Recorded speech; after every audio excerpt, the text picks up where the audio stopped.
இது மலைப்பூர் சாய்பாபா கோயில் பக்கத்தில் ஒரு சந்து. அந்த நடு ரோட்டில் உட்காந்துருக்கேன். ஏன்னா ரோடு குண்டு குழி சாலையாக இருக்குது.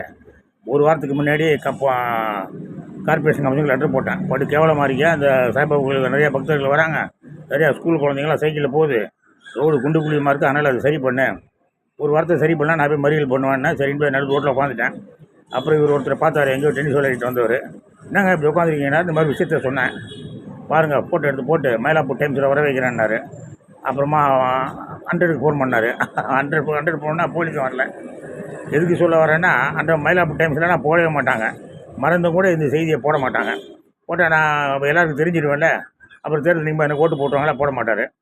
எனக்கு என்ன கவலைன்னா, எந்த பக்கம் நீங்கள் போனீங்கன்னாலும் பெரிய பெரிய பேனர், பெரிய பெரிய போஸ்டர், அவர் வரார், இவர் வரார், வந்துட்டார், கலைஞர், வருங்கால கலைஞர், சின்ன கலைஞர், பெரிய கலைஞர், குட்டி கலைஞர் அப்படின்னு, விஜய் வராரு, அவர் போகிறாரு, பேபு அந்த மாதிரி போஸ்ட் பேனர் அடித்து விட்டுறாங்களே. ஒரு பயலுக்கு கூட இந்த ரோடு இப்படி குட்டி குட்டி சாலையாக இருக்குது, இவ்வளோ போஸ்ட் பேனர் அடித்து ஒட்டுறோமே, கொஞ்சம் செலவழித்து இந்த ரோடை சரி பண்ணுவோமே, அங்கே அக்கறையே கிடையாது.